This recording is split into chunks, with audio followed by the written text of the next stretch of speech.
Eu quero convidar você a abrir a sua Bíblia no Evangelho de Mateus, capítulo 6. Nós seguiremos hoje com a nossa série de sermões intitulada A Vida no Monte. Essa série de sermões é baseada no Sermão do Monte, Mateus capítulo 5, 6 e 7. E o nosso empenho, o nosso esforço tem sido passar versículo a versículo do Sermão do Monte para entendermos toda a verdade da Escritura, tudo aquilo que Jesus tem para nos ensinar. E quando eu digo toda a verdade, não é que a gente vai esgotar o texto. Porque se assim que a gente encerrar a série do Sermão do Monte e a gente iniciasse ela de novo, nós aprenderíamos muito mais ainda.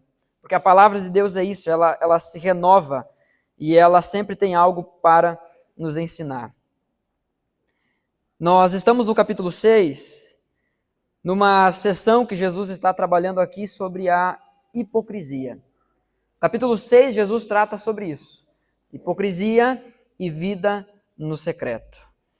Nós já entendemos, meditamos a respeito da ajuda aos necessitados, que havia muitas pessoas hipócritas que davam ajuda, davam esmolas, ajudavam aos necessitados, mas apenas para serem reconhecidos como pessoas que faziam isso. E Jesus chama a atenção. Nós já meditamos a respeito da oração, gastamos alguns domingos nisso. Jesus não apenas ensina como os seus discípulos deveriam orar, que é em secreto, mas também o que eles deveriam orar. E para isso Jesus ensina a oração do Pai Nosso. E agora, hoje, nós vamos meditar juntos a respeito do jejum. O título do sermão de hoje é O Jejum e a Vida no Secreto. Quero já adiantar, antes que eu esqueça, o slide hoje vai ter apenas os pontos, tá?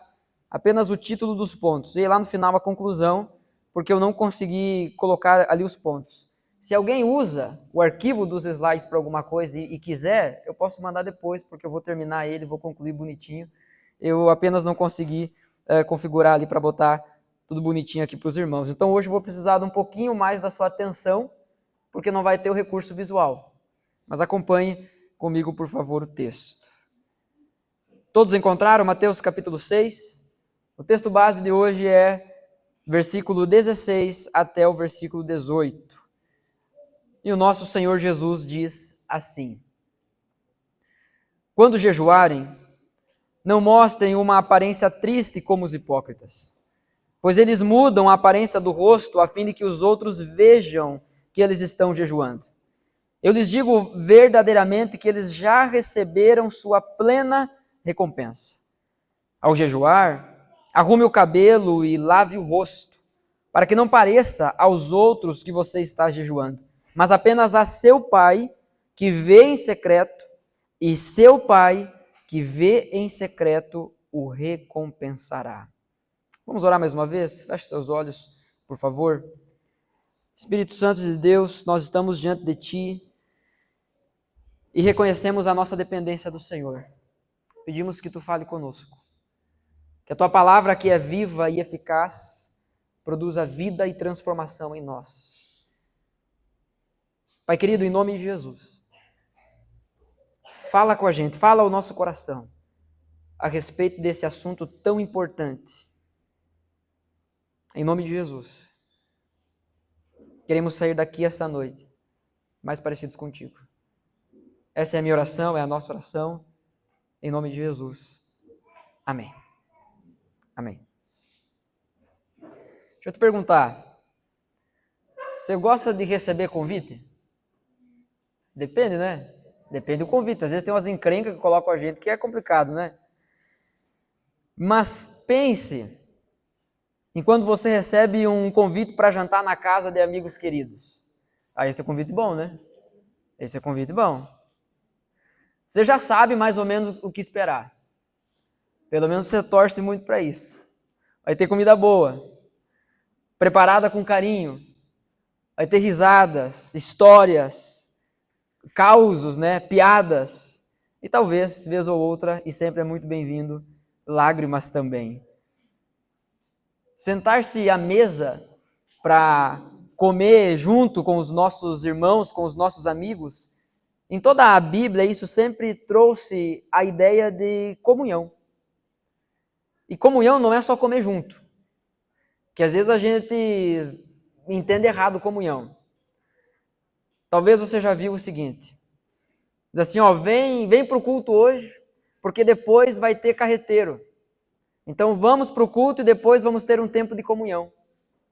Como se apenas no momento da comida fosse comunhão. Mas a comunhão não é em torno da comida. A comunhão pode ter comida, é sempre bem-vindo. Mas a comunhão é o povo de Deus reunido nele. No mesmo espírito, em unidade de espírito. E essa unidade de espírito nem sempre se dá abrindo a Bíblia e recitando versículos. Mas é um estilo de vida em comunidade, onde os corações estão unidos pelo amor de Jesus. Por isso, sim, podemos sentar e desfrutar de uma refeição, rir, contar causos, contar piada, né? E fazer tudo isso numa verdadeira comunhão. A verdade é que quando a companhia é boa, a comida fica ainda mais saborosa. Imagine, você é convidado por uma família, por amigos que te querem muito bem, que amam você e você ama eles também, você sabe que eles fizeram toda uma preparação para te receber. Fizeram a tua comida favorita. A última, não digo a última, mas os últimos convites que eu recebi nesse sentido, até brinquei com o pessoal e eu dizia assim, olha, eu vou comer bastante hoje, porque eu só jantei uma vez, ou melhor, só almocei uma vez hoje. Era janta, né? Mas já pensou você chegar na casa da pessoa e você simplesmente não comer? Porque você chegou no lugar sem fome. Porque você comeu antes de sair de casa. Você foi convidado, você recebeu um convite claro, venha para minha casa para comer. E daí você diz, eu vou. E você chega lá e diz assim, não vou comer. Mas por quê? Tá mal, né? O que aconteceu? Porque um crente, quando chega no lugar e não come, alguma coisa está acontecendo, né? O que está acontecendo? Não está bem de saúde, está enjoado, né? O que foi? Não, é que eu comi antes de vir. Faz sentido isso? Não faz nenhum sentido. Porque isso impediria você de aproveitar tudo aquilo que foi preparado para te receber de forma tão especial. Então, mesmo que você esteja com fome, é melhor esperar. Daqui a pouco a janta está marcada para as 20 horas, e aí chega lá às 18, você saiu do trabalho, bateu o ponto, já pensando em chegar em casa e filar aquelas torradas, né? Mas daqui a pouco vale a pena esperar, segurar a fome um pouco mais. Por quê? Porque há algo especial preparado para daqui a pouco. Daqui a pouco a janta em comunhão com os irmãos, aquela alegria na mesa será servida. Então vale a pena segurar um pouco a fome, porque ali adiante tem algo especial. Bom, o jejum cristão é assim. Não exatamente, de forma contrária, na verdade. Não se trata de comer, mas justamente de não comer. Se trata justamente de renunciar àquilo que é bom. A comida foi feita por Deus. Você sabia disso, não? A comida foi feita por Deus. O propósito de Deus a nos dar a capacidade de comer e a necessidade de comer também, não é apenas nos alimentar, mas é também trazer sabor, trazer alegria para a vida. Porque se fosse só alimentar, a gente não sentiria o gosto das coisas. Por exemplo, agora que a gente está sentindo esse cheirinho, e a gente já sente o gosto, né? Nem comeu ainda, já está sentindo o gosto do carreteiro. E vai estar bom mesmo. Se o galeto é o melhor galeto da cidade, o carreteiro também tem que ser. A questão é que a Bíblia ensina que a gente fazer qualquer coisa, seja comer, seja beber, devemos fazer tudo para a glória de Deus. Então é possível comer para a glória de Deus. E nós amamos isso.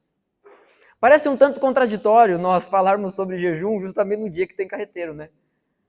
É que agora eu quero revelar o que vai acontecer. Tô brincando. Eu já vi o clima já pesou. Tô brincando. Mas o ponto é que é possível comer de forma que traga glória para Deus. Mas o jejum cristão, ele traz essa ideia de renúncia de algo que é bom. O jejum sempre tem a ver com comida. Não é fazer jejum de Coca-Cola, jejum de chimarrão. Não, é jejum de algo vital. O jejum na Bíblia sempre tem a ver com comida. Até inclusive, eu vou falar isso antes que eu esqueça, porque eu não trouxe essa anotação aqui. Eu estava estudando o texto e pensando a respeito desse assunto, e muitas vezes a gente fala sobre fazer o jejum de Daniel, né? Só que, na verdade, o texto não fala que Daniel está jejuando. Na verdade, Daniel está apenas cumprindo a lei, que era se abster de alimentos impuros. Então, nada mais é, às vezes, do que uma dieta. A gente precisa olhar para a Escritura e pensar, a partir da Bíblia, o que de fato é o jejum. Nós vamos trabalhar em algumas definições, vamos enxergar aqui o texto e, óbvio, sermos desafiados à prática. Não hoje. O desafio é hoje, mas a prática você pode comer hoje. Quando renunciamos algo bom agora, é porque desejamos o melhor que só Deus pode dar. É disso que se trata o jejum. É o abrir mão de coisas boas. Assim como fazemos questão de chegar com fome na casa de amigos queridos para aproveitar tudo o que foi preparado, o jejum é a maneira de chegar diante de Deus e dizer: Senhor, eu tenho fome de Ti, mais do que qualquer outra coisa. Eu abro mão das outras coisas porque eu quero o Senhor acima de todas as outras coisas. Por isso precisamos aprender com o Mestre, com Jesus. Qual é o sentido verdadeiro do jejum? Qual é o risco de transformá-lo em um espetáculo ou performance apenas diante das pessoas? Qual é a recompensa que o Pai tem reservada aí para os seus filhos, aqueles que jejuam? Porque é isso que o texto está dizendo. Você leu junto comigo, né? Você acompanhou na sua Bíblia, né? Mateus 6, do 16 a 18. Nós enfrentamos algumas dificuldades com alguns textos, porque alguns textos eles nos custam mais do que outros. E isso é diferente para cada pessoa. Mas todos nós, quando olhamos aqui lá para o versículo 2 de Mateus 6, que Jesus diz: portanto, quando você der esmola, a gente olha para isso e diz assim: é isso aí mesmo, tem que ajudar os necessitados. Aí a gente avança um pouquinho mais, lá no versículo 5, quando Jesus diz assim: e quando vocês orarem, a gente diz: é isso mesmo, tem que orar. Só que aí quando a gente chega no versículo 16 e Jesus diz: quando jejuarem, a gente diz: não, calma aí, não é obrigatório. A gente pega um texto que está dentro de um contexto que faz parte do mesmo discurso de Jesus, e o jejum muitas vezes a gente rebaixa a algo não tão importante quanto oração e ajuda aos necessitados. Que Deus nos livre disso. Que Deus nos livre de uma postura seletiva diante da Escritura. Pois bem, eu quero considerar com você essa noite esse assunto a partir de 3 pontos. Primeiro, a prática do jejum. No versículo 16, Jesus deixa claro quando jejuarem. O jejum era um dos pontos mais importantes da vida espiritual judaica. No dia da expiação, Deus ordenou que o povo afligisse a alma. E isso era entendido pelo povo judeu e praticado pelo povo judeu com jejum. É isso que nós encontramos em Levítico, capítulo 16, versículo 29 até o 31. Vou repetir, caso você queira anotar, porque hoje não está ali. Levítico 16, 29 até o 31. Deus estabelecendo isso como lei, como decreto, então, para o seu povo. Esse é um decreto perpétuo para vocês. No 10º dia do 7º mês, vocês se humilharão a si mesmos e não poderão realizar trabalho algum, nem o natural da terra, nem o estrangeiro residente. Porquanto nesse dia se fará propiciação por vocês para purificá-los. Então, perante o Senhor, vocês estarão puros de todos os seus pecados. Este lhes será um sábado de descanso, quando vocês se humilharão. É um decreto perpétuo.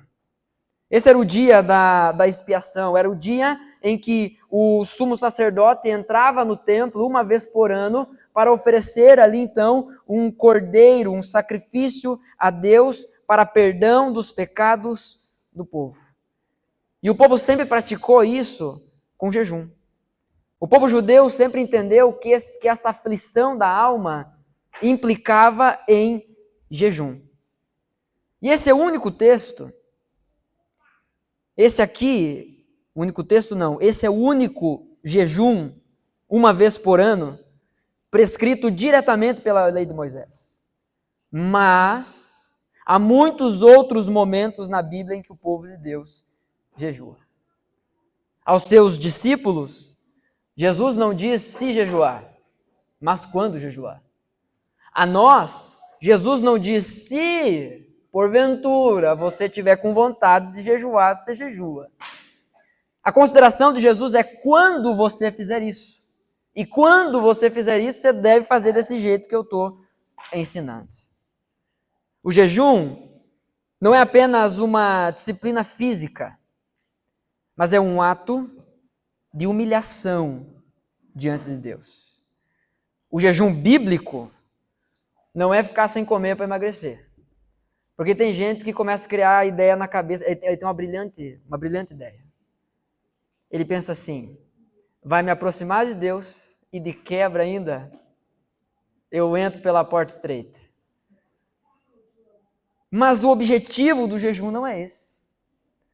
Porque às vezes a nossa motivação não é nem tanto buscar Deus, mas é o resultado físico, terreno, que isso pode nos trazer.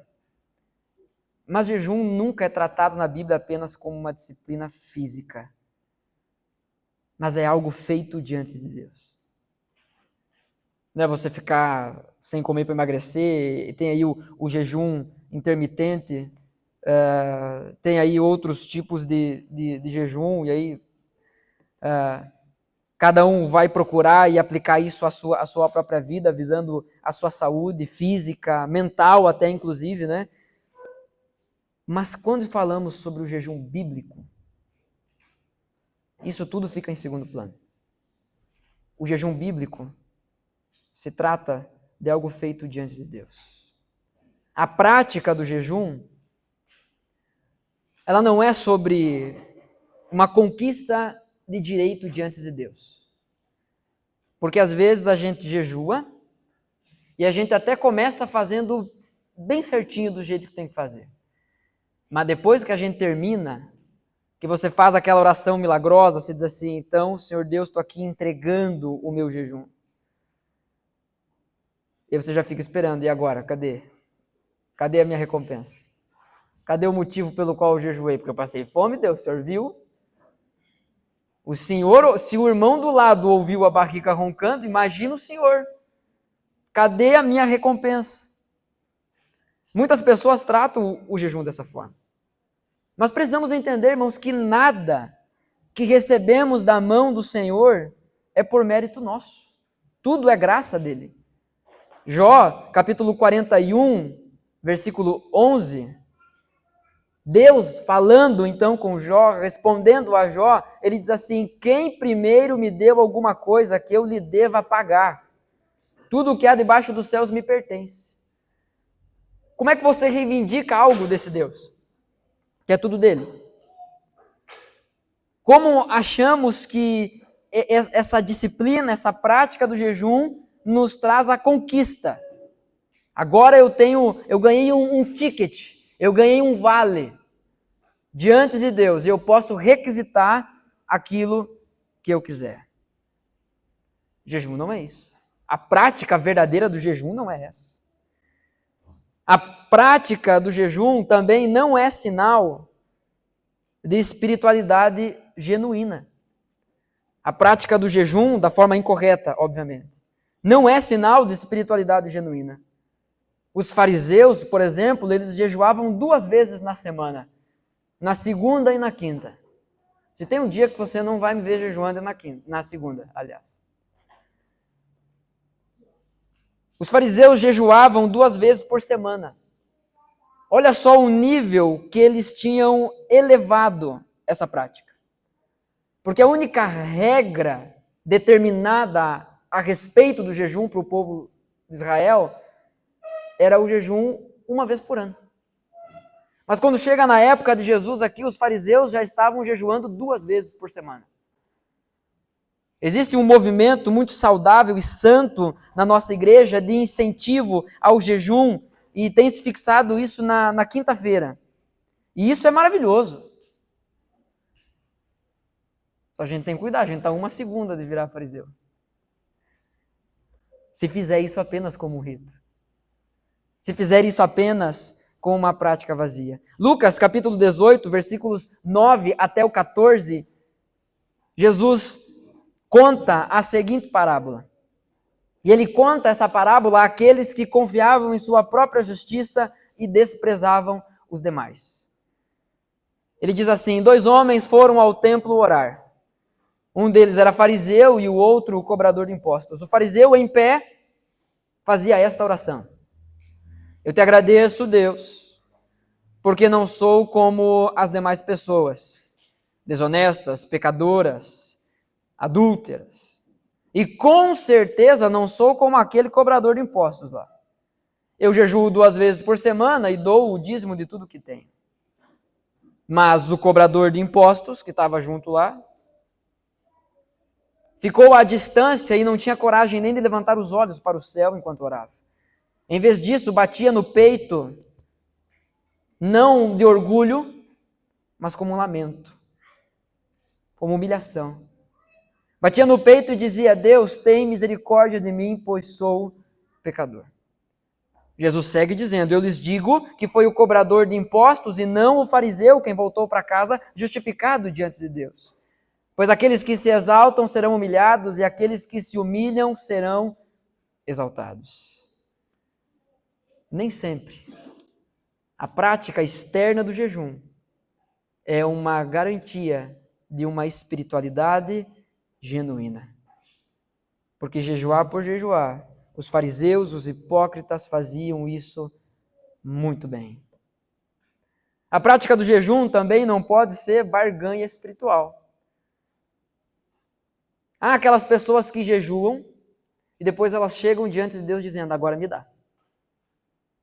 Agora eu quero. Eu paguei o preço. Mas há aqueles outros que tentam barganhar com Deus. Assim: Deus, isso aqui é muito difícil, então me diz, quantos dias de jejum o Senhor quer? Vamos negociar. Se Deus falasse para a pessoa 5, ele fazia uma contraproposta. Ele dizia: não, 2,5 então. Vamos fechar em 3. Bem feitinho, só na água. Ou 1 inteiro, sem água. Que é o máximo que eu posso dar, Deus. Acreditam que podem barganhar as coisas espirituais com Deus. Há muitas pessoas que adotam essa postura ou pensam que podem adotar essa postura de fato. Elas pensam que podem chegar diante de Deus e dizer: Deus, eu faço isso se tu fizer tal coisa. Mas a prática correta do jejum não é essa. O jejum também, a prática do jejum também não é uma ordem neotestamentária, não é uma ordem encontrada no Novo Testamento. Mas percebemos que os discípulos de João Batista também tinham o costume de jejuar, assim como os fariseus. Em Marcos capítulo 2, versículo 18 diz: certa vez, quando os discípulos de João e os fariseus estavam jejuando, algumas pessoas vieram a Jesus e perguntaram: por que os seus discípulos, Jesus, não têm o hábito de jejuar, como os discípulos de João e os discípulos dos fariseus? Então era uma prática muito comum. Mas não existe uma ordem estabelecida no Novo Testamento para que o jejum aconteça. Por outro lado, Jesus jejuou? Será que precisava? Jesus jejuou. E ele disse que os seus discípulos jejuariam quando ele fosse tirado deles. Os apóstolos, em Atos, jejuaram. A igreja, no Novo Testamento, temos muitos relatos da igreja reunida jejuando. Martin Lloyd-Jones, falando a respeito desse texto, ele diz que o povo de Deus, ao longo da história, sempre sentiu que o jejum não somente é uma prática correta, não somente é algo que deve ser feito, mas também que se reveste de imenso valor quanto aos seus efeitos sobre determinadas circunstâncias. O que isso quer dizer? É que a prática do jejum, na nova aliança, não é uma ordem, mas existe uma expectativa da parte de Jesus que jejuemos. Fato é que Jesus nunca desencorajou o jejum. Pelo contrário, ele definiu a forma correta de fazer. E ele fez isso justamente logo após definir a forma correta de ajudar os necessitados e de ajudar também, e também de orar a Deus Pai. Nós não podemos ignorar isso. Muitas vezes nós nos preocupamos tanto, e aí se cria a religiosidade farisaica. Nós nos preocupamos apenas com aquilo que está escrito. Não, essa ordem aqui tem que estar clara. Se não mandou eu fazer, eu não faço. E aí, por conta disso, porque não há essa ordem clara a respeito do jejum, a gente se esconde atrás disso. Eu vi certa vez uma ilustração que me marcou muito. E sempre que eu tenho oportunidade, eu cito ela. Pense aí num casal. E aí a esposa pede para o marido o seguinte: meu amor, porque é assim que as esposas chamam seus maridos, né? Meu amor, pode tirar o lixo? Aí o homem responde: se eu não tirar o lixo, tu vai se divorciar de mim? Ela fala: não, claro que não. Ah, então não vou tirar. Mais tarde: meu amor, você pode lavar a louça para mim? Que não é nem para mim, né? É para nós, né? E ele pergunta: se eu não lavar, você vai se divorciar de mim? Mas eu: não, claro que não. Ah, então não vou lavar. Como é que você acha que fica o coração dessa esposa? O meu amor já vira o nome completo quando vai chamar, né? Ô fulano de tal, será que tu pode ajudar alguma coisa aqui dentro dessa casa? Mas é assim às vezes que a gente trata. Quando a gente chega diante de Deus, a gente chega diante dele perguntando: se eu não jejuar, o senhor vai me mandar para o inferno? Não. Ah, então não vou jejuar. Se eu não fizer isso, o senhor vai me condenar para sempre? Não. Ah, então não vou fazer. Essa era a preocupação dos hipócritas. Essa era a preocupação dos fariseus diante dos ensinos da Escritura Sagrada. E por isso precisamos avançar então aqui para o segundo ponto, a hipocrisia no jejum.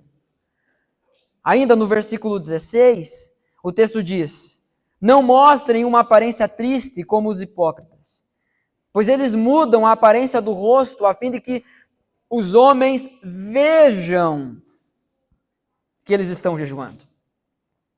Não é que eles estão tristes porque estão tristes. Não, eles mudam a aparência do rosto para demonstrar, para deixar claro que estão jejuando.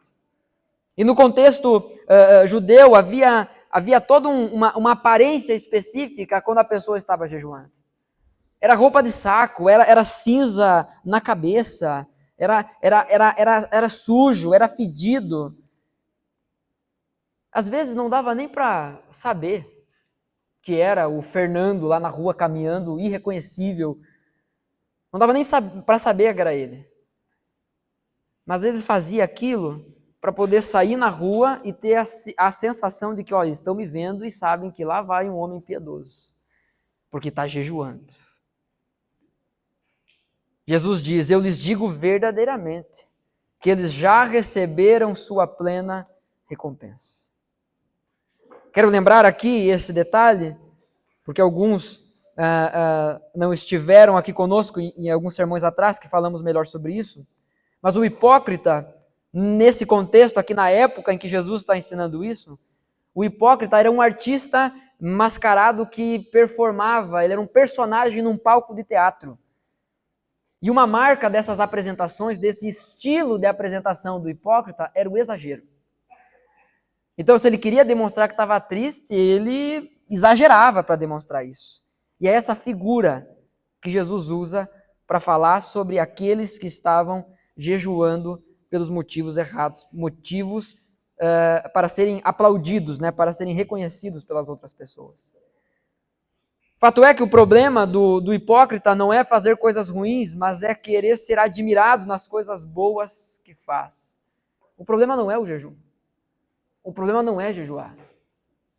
O problema é querer que as pessoas saibam que você está jejuando. É querer que as pessoas saibam, ó, lá vai um jejuante. Não sei nem se existe essa palavra, mas lá vai. Esse cara espiritual, esse cara que só se alimenta de fotossíntese, ele vive Deus. A gente escuta isso sobre nós e pensa, é isso aí, eu vivo Deus, e o Deus sou eu, no caso. Os fariseus jejuavam, faziam isso muito, e faziam isso como ninguém, mas com o objetivo de mostrar piedade, e não de ser piedoso. Existe uma larga diferença nisso. Existe um abismo entre essas duas coisas. Eu jejuar para mostrar para os outros que sou piedoso, a partir dos meus atos, ou jejuar com a intenção do coração de ser piedoso. A preocupação não é parecer, é ser. Jesus, confrontando uma das igrejas do Apocalipse, das 7 cartas que ele escreve, ele diz, você tem fama de estar vivo, mas está morto. Era uma igreja que se preocupava em parecer, mas não se preocupava em ser.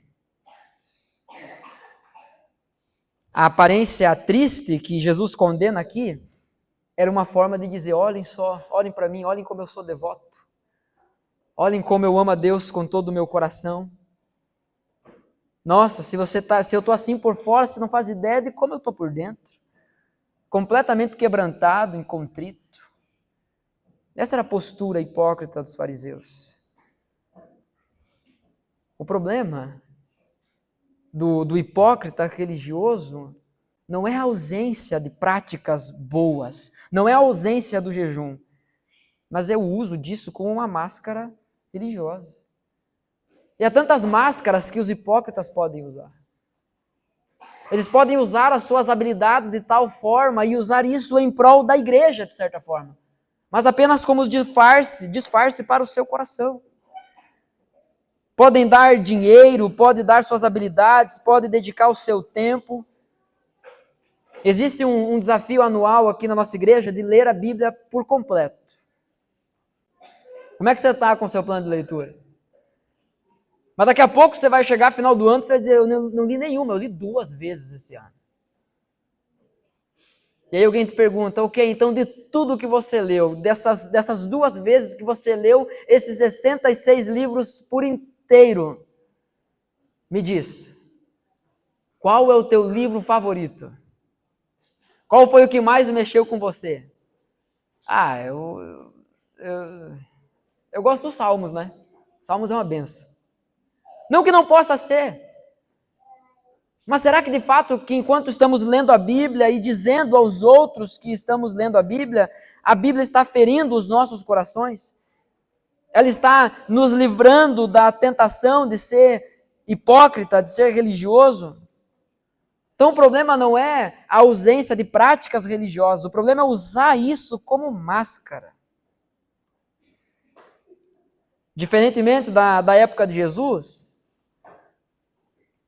hoje o palco onde a hipocrisia é apresentada, é diferente, né? Enquanto era na época ali, Jesus usa a ilustração de um palco de teatro, nos nossos dias os palcos são diferentes, mas a tentação é a mesma. A tentação é a mesma, é ser reconhecido. Tanto é que muitas vezes nós só não fazemos aquilo que é errado porque pensamos o que vão pensar de nós. O desejo primário não é nem agradar a Deus, mas é o que o outro vai pensar de mim. É claro que esse pensamento é saudável, porque o próprio Deus, Jesus, instituiu a igreja para que cuidássemos uns dos outros. Tiago capítulo 5 vai nos ensinar a confessar os nossos pecados uns aos outros. Então é claro que deve haver essa prestação de conta, esse caminhar junto, para poder, com uma forma de disciplina, se preocupar com o que o outro vai pensar. Mas não em primeiro lugar. Mas Jesus ensina isso para que de forma pedagógica a gente tenha essa disciplina de confessar os nossos pecados para os nossos irmãos, para que de forma pedagógica a gente se sinta envergonhado. Eu vou chegar de novo para a dona Márcia e vou falar de novo que eu caí naquele pecado, que vergonha. Imagina então Deus. Se a dona Márcia, que tem 99% de paciência, o riso dela disse que não. Já está desistindo de mim, já não aguenta mais. Imagina como Deus recebe isso. Será que recebe com alegria? Será que recebe, passar a mão na cabeça com carinho, né? Não. Nós precisamos fugir dessa tentação de ser reconhecido. Muitas pessoas acabam caindo num outro extremo. Que aí eu vou jejuar sem ninguém saber. Aí a pessoa fica louca. Já conheceu alguém que quando está em jejum fica louco? Porque ele mente. Ele é capaz de mentir. Olha só, ele peca para não pecar. Olha que loucura. Alguém pergunta para ele, quer comer? Ele diz, não, porque não estou me sentindo muito bem. O problema não é falar, não é proibido você dizer que está de jejum. Como que as pessoas sabiam que Jesus jejuava? Como que os relatos dos evangelhos puderam registrar que Jesus jejuou 40 dias lá, sendo tentado no deserto? Se era proibido contar, e ninguém estava com ele. Foi ele que contou. Jesus contou. Não é proibido dizer que você está em jejum, não entre nessa loucura. Agora, comentar, não, eu só comentei, né? Comentar sobre o jejum que você está fazendo só para comentar, aí é hipocrisia.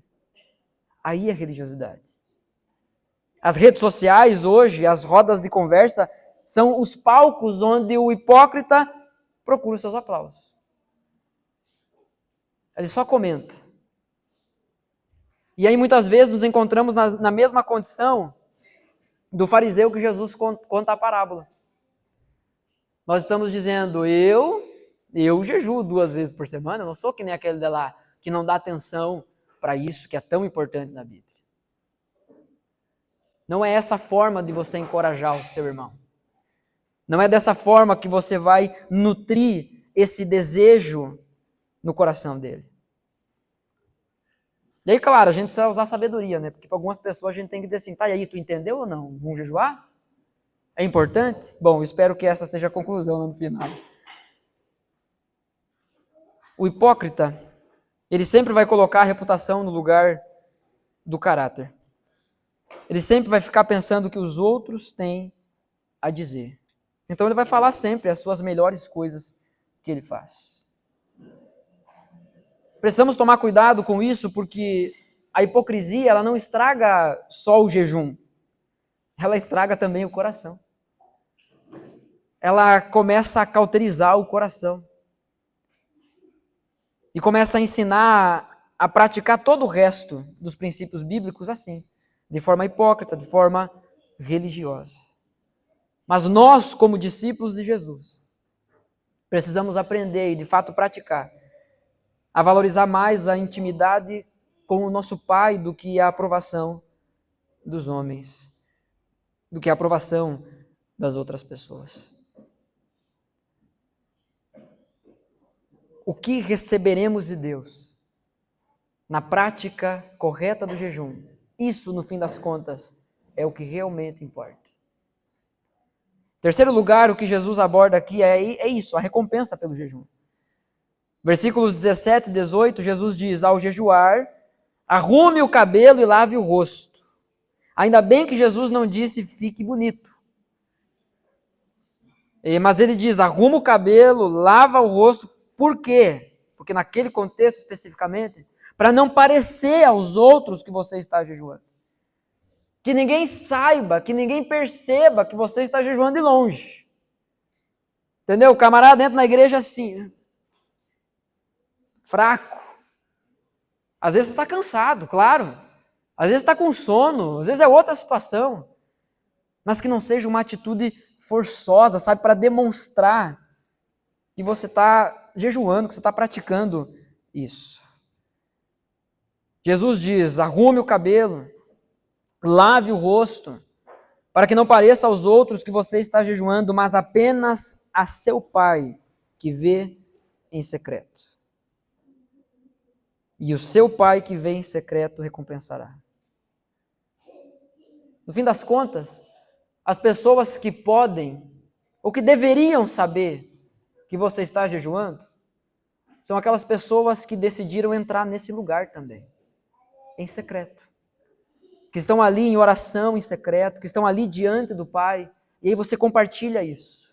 Porque esse é um ambiente seguro diante de Deus, onde não há tentativas de autopromoção, mas sim de uma prática diante de Deus.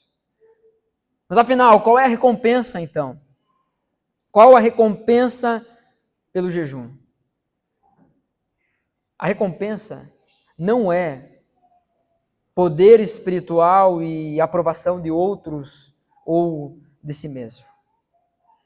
A verdadeira recompensa do jejum é a presença de Deus. O resto é consequência. Nós vemos a igreja no Novo Testamento jejuando, orando e, como consequência disso, recebendo o poder do alto. Então envolve, sim, poder espiritual. A igreja jejuando e orando, porque a oração sempre está atrelada ao jejum. Nós vemos a igreja jejuando e orando e recebendo a aprovação e simpatia dos outros. É isso que diz em Atos capítulo 2, versículo 47. Louvando a Deus com sinceridade de coração, contando com a simpatia de todos, dos de fora. Deus ia acrescentando diariamente aqueles que iam sendo salvos. Mas a recompensa do jejum não são as coisas, mas é o nosso Pai, diante de quem nós estamos jejuando, para quem nós estamos jejuando. Hernandes Dias Lopes diz que jejuar é abster-se do bom para alcançar o melhor. O jejum é uma forma de expressar a falta que o nosso coração sente da plenitude de Deus. É a forma como expressamos uma fome que não é dessa terra. Porque a forma mais convincente de expressarmos a nossa fome é comendo.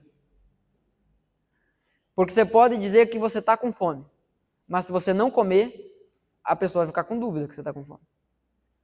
A forma mais convincente de você dizer que está com fome é comendo. Sendo assim, a forma mais convincente de afirmarmos que temos fome de Deus é nos alimentando dele. John Piper diz que se não temos fome de Deus, fome por Deus, é porque estamos enchendo a barriga, nesse sentido, né? Estamos enchendo o nosso coração com as coisas desse mundo. O jejum é uma forma de expressar a falta que eu tenho no meu coração. Eu sinto essa fome, eu sinto a necessidade de ser cheio de Deus. Mateus capítulo 9, versículos 14 ao 17, é o texto que eu iniciei citando antes, na referência de Marcos, que os discípulos de João vieram aos discípulos de Jesus e perguntaram por que os fariseus jejuam, os discípulos de João jejuam e os teus não. Versículo 15, então, de Mateus 9, Jesus respondeu: como podem os convidados do noivo ficar de luto enquanto o noivo está com eles? Virão dias quando o noivo lhes será tirado, então jejuarão. Jesus está falando sobre quem aqui? Sobre os seus discípulos. Jesus está dizendo que quando ele for tirado, quando ele morrer, ressuscitar e for ser assunto aos céus de novo, os seus discípulos jejuarão. Mas Jesus não está mandando, mas ele está dizendo que é nessa condição que os seus discípulos se encontram. Você precisa que Jesus mande? Você precisa de um versículo que diga jejue. É disso que você precisa? Porque o verdadeiro discípulo de Jesus, ele não precisa disso. Porque ele ouve Jesus dizendo que os seus discípulos jejuarão e ele é discípulo, então, óbvio, ele entrará nessa prática. Ele fará isso. Só que a questão é que o jejum, na Nova Aliança, no Novo Testamento, ele possui aspectos, impactos diferentes do que no Antigo Testamento, na Antiga Aliança. Enquanto era uma ordem dada e representava algumas coisas específicas, o versículo 16 de Mateus 9 diz: ninguém põe remendo de pano novo em roupa velha, pois o remendo forçará a roupa, tornando pior o rasgo. Nem se põe vinho novo em vasilhas de couro velhas. Se o fizer, as vasilhas se rebentarão, o vinho se derramará e as vasilhas se estragarão. Pelo contrário, põe-se vinho novo em vasilhas de couro novas e ambos se conservam. Jesus usa essas duas ilustrações para mostrar quão ridículo era o que os fariseus estavam tentando fazer. Encaixar o novo de Deus, a nova aliança, nos seus rituais antigos, práticas vazias. Não se costura um remendo novo numa roupa velha, porque o remendo ele vai se encolher e vai esticar a roupa velha e o rasgo vai ser pior. Não se coloca vinho novo em odres velhos, num compartimento de couro já usado, porque você vai colocar o vinho novo ali, ele vai fermentar e vai esticar mais o couro. E vai arrebentar, vai se perder. Não. O que Jesus está dizendo é que esse ensino, o novo ensino, ou melhor, o verdadeiro ensino a respeito não só do jejum, mas a respeito da ajuda aos necessitados, a respeito da oração e, claro, a respeito do jejum, precisa ser praticado dentro daquilo que Jesus está ensinando. Jejum, portanto, é mortificação da carne, é fome por Deus. Eu acho fantástico a forma como Hernandes Dias Lopes coloca, porque ele diz que é você trocar o pão da terra pelo pão do céu. É você abandonar o símbolo e se alimentar da essência. O jejum, irmãos, considerando todo o contexto do Antigo Testamento, onde está baseado toda essa doutrina, o jejum é um clamor a Deus. O jejum é chegar diante de Deus com a nossa vida em busca dEle e da vontade dEle para as nossas vidas. O jejum, portanto, é um clamor a Deus em momentos de aflição, que precisamos da sua intervenção. E fazendo isso, nós reconhecemos a nossa dependência dele. Segundo Crônicas, capítulo 20, do versículo 1 até o versículo 9, nós temos uma clara situação disso. Não dá tempo de citar todos os textos do Antigo Testamento que falam sobre jejum, mas eu quero citar aqui algumas circunstâncias. Segundo Crônicas, capítulo 20, versículo 1 até o versículo 9 diz: depois disso, os moabitas e os amonitas, com alguns dos meunitas, entraram em guerra contra Josafá. Esse enunciado parece ser difícil de entender, mas é um povo inimigo de Deus entrando em guerra com o povo de Deus. Então informaram a Josafá, que era o líder ali: um exército enorme vem contra ti de Edom, do outro lado do Mar Morto. Já está em Hazazon Tamar, isto é, em Guede. Alarmado, Josafá decidiu consultar ao Senhor. Você já se viu numa situação dessa? Com um perigo vindo contra você e você se viu alarmado? E aí o que você faz? Alarmado, Josafá decidiu consultar ao Senhor e proclamou um jejum em todo o reino de Judá. Reuniu-se, pois, o povo vindo de todas as cidades de Judá para buscar a ajuda do Senhor. Eles não se reuniram para guerrear. Eles se reuniram para buscar a ajuda do Senhor. O que era o jejum aqui? É esse reconhecimento de dependência de Deus. Nós precisamos do Senhor. Então Josafá levantou-se na Assembleia de Judá e de Jerusalém, no templo do Senhor, na frente do pátio novo, e orou: Senhor, Deus dos nossos antepassados, não és tu o Deus que está nos céus? Tu governas sobre todos os reinos do mundo. Força e poder estão em tuas mãos e ninguém pode se opor a ti. Em jejum, esse povo reconhece quem Deus é e sabe que é desse Deus que precisa. Não é simplesmente do livramento de Deus, mas é do próprio Deus. Versículo 7 diz: não és tu o nosso Deus, que expulsaste os habitantes desta terra perante Israel, teu povo, e deste para sempre aos descendentes do teu amigo Abraão? A ideia aqui é o povo buscando a Deus.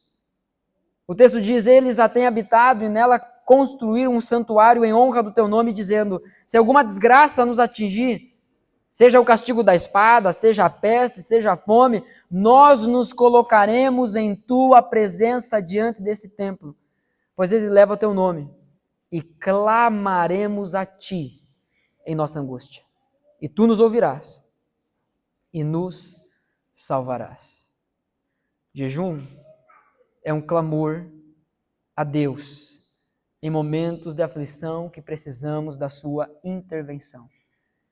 Porque fazer isso é reconhecer a nossa dependência dele.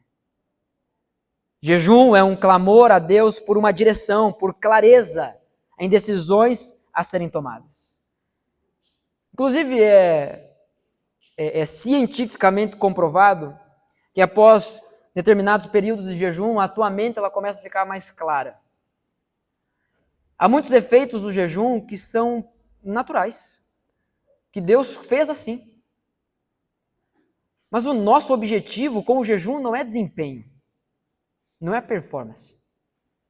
Eu não vou jejuar só para saber como resolver os meus problemas. Eu vou jejuar porque eu quero Deus na minha vida. E que Ele me direcione, que Ele vá comigo e lide com os meus problemas, com as decisões que eu preciso tomar. Em Atos, nós vemos a igreja orando para ministrar ao Senhor, para servir ao Senhor, para enviar missionários, para estabelecer lideranças. Nós vemos a igreja orando e pedindo isso, direção, clareza, não simplesmente para resolver coisas, mas pela presença de Deus em seu meio. Jejum é um clamor a Deus em momentos de batalha espiritual. Mateus capítulo 17, 21, Jesus diz aos seus discípulos: esse tipo de demônio só sai com oração e jejum. Não é que você vai jejuar agora.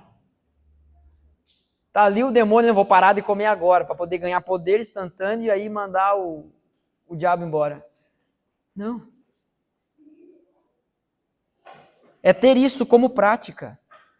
É um clamor em momentos de batalha espiritual. Muitas vezes nós oramos, nós pedimos para que Deus expulse, nós amarramos, nós determinamos, nós pedimos para as outras pessoas orar, porque estamos enfrentando batalha espiritual em nossa vida.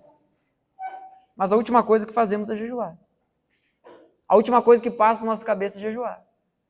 Inclusive tem uns crentes sem vergonha que nessa hora, assim, eu vou lá e eu vou pedir para o Miquias orar, porque o Miquias jejua, cara. Eu quero que ele faça aquilo que Jesus disse que eu, como discípulo, deveria fazer. É um clamor em momentos de batalha espiritual.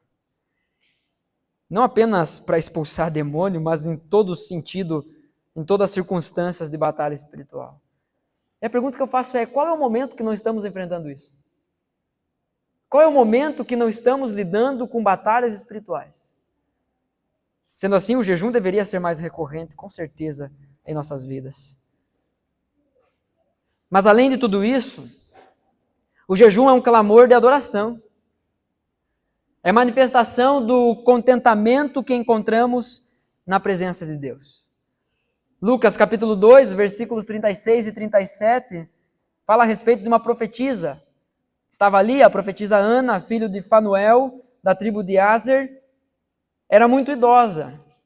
Havia vivido com o seu marido 7 anos depois de se casar. Ficou pouco tempo casado. E então permanecera viúva até a idade de 84 anos. O texto diz que ela nunca deixava o templo. Adorava a Deus, jejuando e orando, dia e noite. O jejum não é uma espécie de ligação de emergência. O jejum também é uma manifestação de adoração. É dizer que o meu contentamento está em Deus. Tudo o que eu preciso está em Deus. Você percebe como Deus estabelece isso de forma pedagógica na Escritura? Porque o jejum sempre tem a ver com comida, ou seja, algo que você precisa. Você precisa comer. Mas Deus nos chama para abrir mão disso por momentos específicos para desfrutarmos da presença dele. De forma pedagógica, o que isso está dizendo? Senhor, eu quero a Ti mais do que tudo. Mais do que a comida. E olha que se eu não comer, eu morro. Mas esse é o meu assunto contigo, Deus.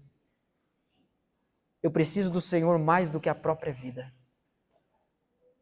Por isso essa prática é tão preciosa ao povo de Deus. Apesar dos exemplos bíblicos, muitos ainda acreditam que jejum é uma moeda espiritual instantânea, tipo Pix. Pagou, chegou. São pessoas que não querem a presença de Deus, querem apenas os presentes de Deus. Devemos, irmãos, nos dedicar ao jejum com o coração correto, pois é do Pai que virá a nossa recompensa. É a própria presença dele. Amém? Esse amém foi murcho porque nós estamos com fome ou porque nós não estamos a fim de jejuar? Diante disso, portanto, para ouvir e praticar.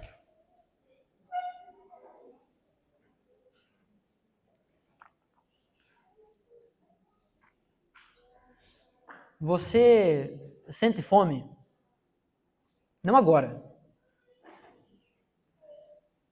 Mas qual o tipo de alimento que tem saciado a tua alma? O que tem trazido contentamento para o teu ser? Qual é o maior desejo da tua vida? O que hoje você olha e pensa, se eu tivesse isso, eu seria plenamente feliz. Bom, o hipócrita, ele busca aplausos e reconhecimento. Mas o discípulo de Jesus, ele busca a intimidade e a verdadeira recompensa do Pai. Às vezes a gente ainda gosta de ficar fazendo conta e pensando o que é a tal da recompensa do Pai. O que eu terei de Deus se eu jejuar? Se eu fizer tudo certinho, se eu fizer com o coração certo, Deus me diz, me mostra lá na frente o que eu vou ganhar para eu saber se compensa. Jesus nos dá uma dica. Numa das situações em que Jesus estava ensinando os seus discípulos, se aproxima de Jesus um jovem rico. Chega diante de Jesus e diz: bom mestre, o que faço para herdar a vida eterna? Jesus, que sonda o coração como ninguém, diz para ele: obedeça aos mandamentos. Você conhece a lei? Obedeça. Ele diz: eu tenho feito isso desde a minha infância. Jesus, sabendo então do seu coração, ele diz: ok. Essa é a NVT, né? Nova versão do título. Jesus diz: ok. Vai e vende tudo que você tem e dê aos pobres. O texto diz que ele vai embora triste. Por quê? Porque ele tinha muitas riquezas. Não é que Jesus manda a gente dar tudo para os pobres, não é isso. Até porque muita riqueza a gente nem tem, né? Não é esse o ponto. Mas o que Jesus está dizendo? Vá, vende tudo que tem e depois me segue. Jesus respondeu à pergunta daquele homem. O que faço para herdar a vida eterna? Eu quero essa recompensa plena, a maior recompensa de todas. Eu quero isso. Eu quero a salvação eterna. Jesus diz: então vai, faz o que tem que fazer e me segue. Eu sou a recompensa. Eu sou a maior recompensa. Andar comigo, se relacionar comigo, essa é a maior recompensa que você pode ter. Só que assim como para o jovem rico, para muitos de nós, isso não é suficiente. Ter intimidade com Deus, conhecer o coração do Pai e sermos transformados por Ele nesse ambiente secreto de intimidade, não é suficiente. Nós queremos outras coisas. Nossa recompensa não é a imagem de piedade que os outros enxergam. A nossa recompensa é a presença real do Pai que já habita em nós por meio do seu Espírito Santo. A ideia é que essa presença, esse senso de presença, essa intimidade cresça cada vez mais. Porque quando Jesus disse que os seus discípulos iriam jejuar quando ele fosse tirado, ele está dizendo: eu já estou com eles. Eu salvei eles. A promessa de Jesus é: eu preciso ir para que o Consolador venha. Hoje eu estou entre vocês, mas depois eu estarei em vocês.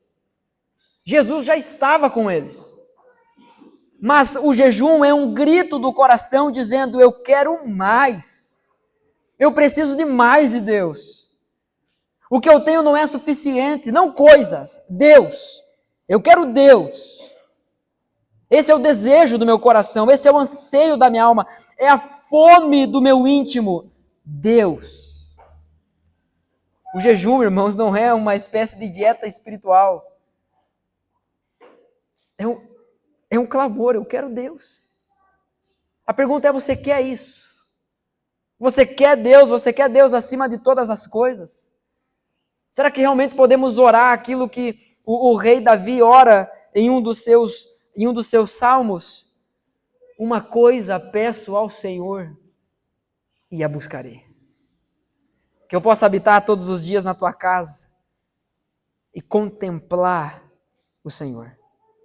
Meditar todos os dias na tua lei. Quando jejuamos com o coração correto, encontramos a satisfação que nenhum alimento ou qualquer outra coisa, nenhum alimento, nenhuma conquista ou aplauso pode dar. Sendo assim, irmãos, se você nunca jejuou, comece.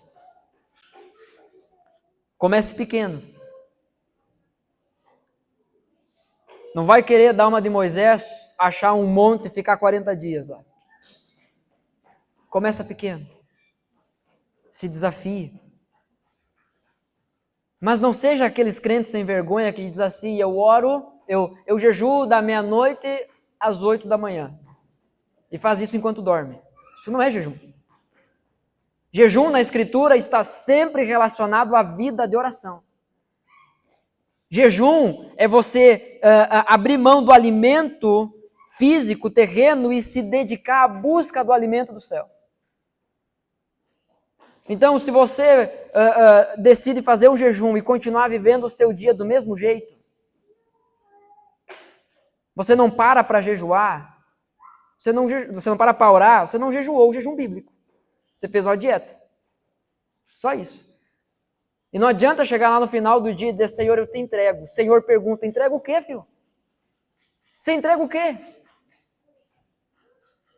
Porque às vezes a gente entra nessa, eu vou jejuar o dia inteiro. Aí você vai para o trabalho. Aí quando chega a hora do almoço, que você iria almoçar, ao invés de você dedicar aquela 1 hora, aquela 1 hora e meia que você tem no intervalo para orar, para buscar a Deus, para clamar a Deus, para ficar em silêncio, ouvindo o que Deus tem para falar com você, você vai fazer outras coisas, que agora você tem tempo, você não vai almoçar. Jejum não é sobre isso. Jejum sempre está atrelado à oração. Se você nunca jejuou, comece. Comece com uma refeição. Comece com um lanche. Então você não consegue ficar sem aquele determinado lanche naquele período do dia. Começa com esse. Se desafie. Peça sabedoria para Deus. Converse com outros irmãos que você sabe que está jejuando. Não aqueles que ficam dizendo, não, eu estou jejuando. Não, esse nem conversa com ele. Ora para ele se arrepender. Mas conversa com aquelas pessoas que já têm essa prática. Para que possam te ajudar nisso. Se você nunca jejuou, comece. Se já jejua, continue. Não pare, pelo amor de Deus. Porque essa é a vontade, essa é a expectativa de Jesus para com os seus discípulos. Os meus discípulos jejuarão. Eu sou discípulo dele. Você é? Sim ou não? Então, gente. Sabe o que é, pastor? É que eu não gosto de ficar sem comer. Quem gosta? Ninguém gosta. Eu gosto de uma frase do pastor Luciano Subirá, que ele diz assim, bom não é jejuar, bom é ter jejuado. Se você nunca jejuou, comece. Se você já jejua, continue.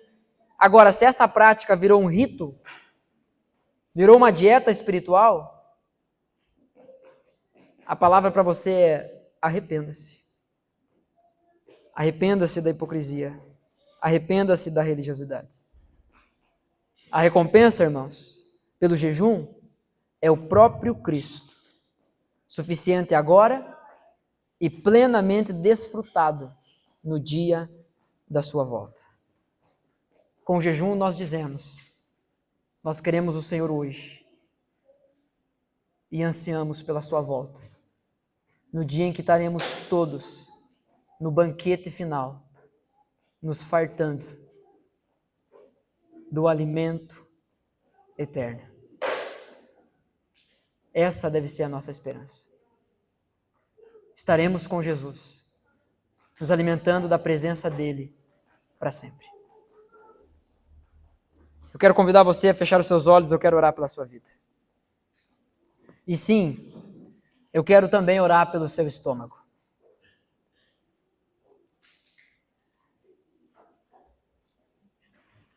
Porque diante de um texto desse, não tem como o nosso estômago, a nossa fome natural continuar sendo o nosso Deus. Continuar dizendo se vamos ou não vamos obedecer aquilo que Jesus nos ordenou. Que Deus lhe dê sabedoria. Há pessoas que por condições médicas simplesmente não podem jejuar. Seja sábio, não faça então. Existem questões específicas. Mas via de regra, Jesus disse que os seus discípulos iriam jejuar. Sendo assim, irmãos,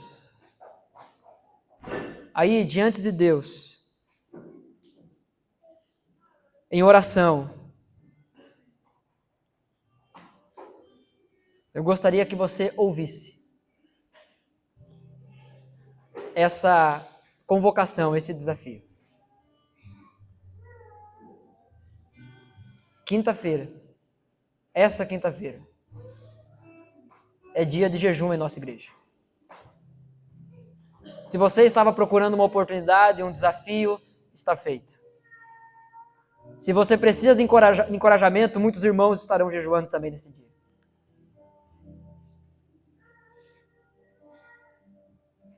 Reflita sobre isso no seu coração diante de Deus.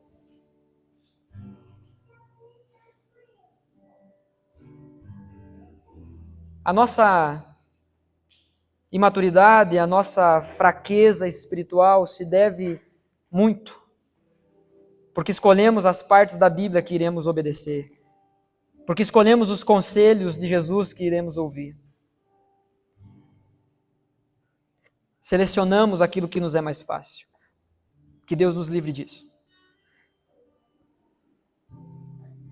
Espírito Santo de Deus, eu clamo ao Senhor. Testifica a tua verdade em nossos corações. Que haja em nosso coração um clamor. Que não seja apenas da boca para fora, mas que de fato possamos amar o Senhor com todo o nosso coração, com toda a nossa mente, com toda a nossa alma, com todas as nossas forças, com o nosso físico, com a nossa carne, com o nosso estômago.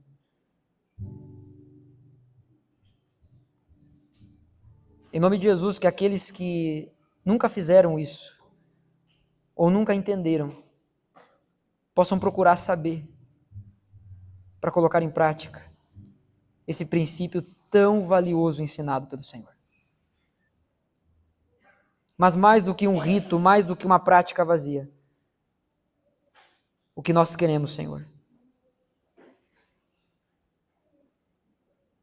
é que o nosso coração se dobre diante de Ti.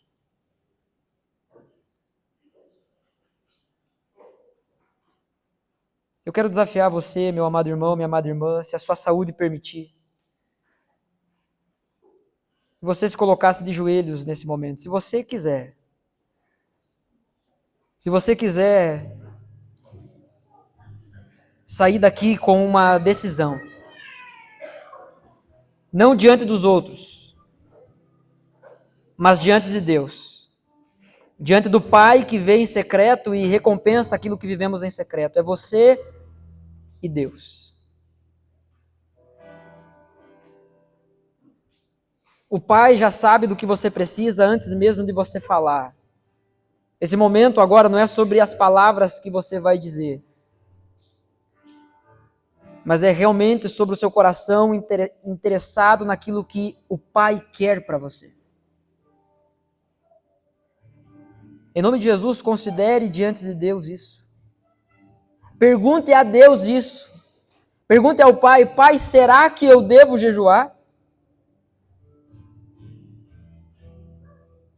Você pode discordar de mim, você pode discordar das outras pessoas, mas diante desses textos e na presença do teu Pai que te vê em secreto, pergunte a Ele: Senhor, será que eu devo fazer isso?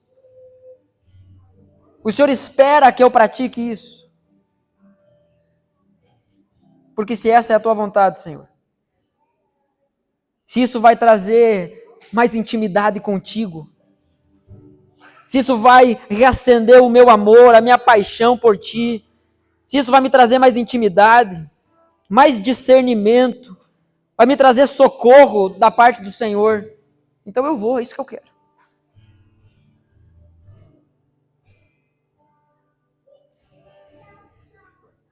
Pai, em nome de Jesus, existe uma luta em nossos corações nesse momento. Porque não é diante de pessoas que tomamos esse tipo de decisão, é diante de Ti.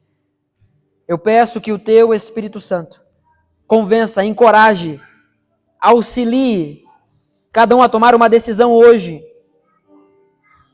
de não escolher as partes da Bíblia que deseja colocar em prática, mas ouvir, entender e praticar aquilo que o Senhor ensina. Especialmente a prática do jejum, o princípio do jejum. Estamos aqui diante do Senhor como igreja, pedindo. Nos ajuda a clamar ao Senhor, pessoalmente, mas também como igreja. Clamar ao Senhor pela tua direção, clamar ao Senhor pelo teu poder, clamar ao Senhor pelo teu direcionamento, clamar ao Senhor por cura, clamar ao Senhor no meio das batalhas espirituais que temos enfrentado, clamar ao Senhor Não simplesmente para que o Senhor venha e resolva o nosso lado, não simplesmente que o Senhor resolva os nossos problemas, mas nós queremos o Senhor, nada mais, nós queremos o Senhor. Por isso, ó Deus, nós pedimos, por favor, deixe-nos ser esse povo que te busca. Essa é a minha oração, é a nossa oração. De joelhos. Nós queremos mais do que cantar, mas nós queremos declarar essas verdades ao Senhor. Em nome de Jesus.